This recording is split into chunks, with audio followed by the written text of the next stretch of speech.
اب خلوص کیا ہے؟ اب آئیے وہ بھی بتا دیتا ہوں۔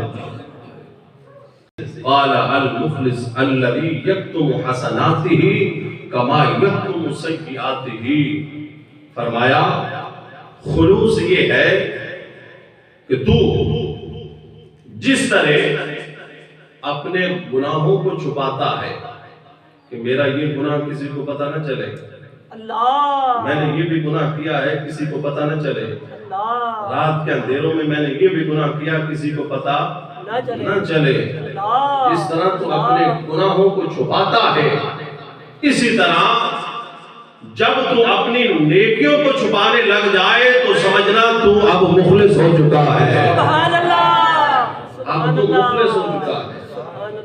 اس لیے بزرگان دین کا معمول تھا کہ کبھی انہیں رات میں آ کر مسجد میں نماز پڑھنی پڑ جاتی یا تہجد آ کر مسجد میں ادا کرنی پڑ جاتی، وہ کیا کرتے کہ اگر کوئی اس وقت مسجد میں داخل ہوتا اور انہیں پتہ چلتا کہ کوئی بندہ آ رہا ہے مسجد میں، تو جلدی سے اپنی نماز کا سلام پھیر کے سو جاتے تاکہ آنے والے کو پتہ چلے کہ بندہ سویا ہوا ہے، اسے یہ نہ خبر ہو کہ ابھی بھی عبادت کر رہا ہے، بڑا نیک ہے۔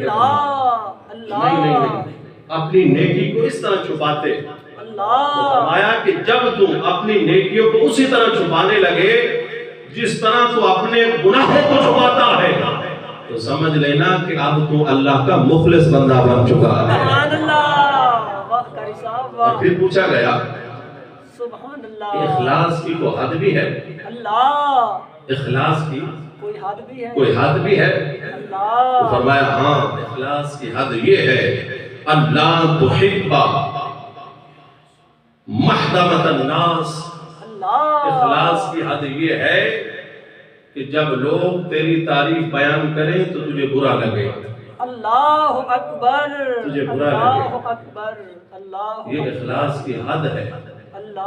کون بندہ ہے جسے تعریف اچھی نہیں لگتی؟ ہر بندے کو اچھی لگتی ہے میری تعریف ہو، لیکن فرمایا کہ اخلاص کی یہ حد ہے کہ تعریفیں کرنے والے تیری تعریفیں بیان کرے تو کہے نہیں میری تعریف نہیں، ساری تعریفیں اللہ واسطے، سبحان اللہ، میں کہاں تعریف کے قابل، تیرے اندر کیا خوبی، میرے اندر کیا کمال، میرا تو کچھ کمال نہیں، یہ سارا میرے رب کا کمال ہے۔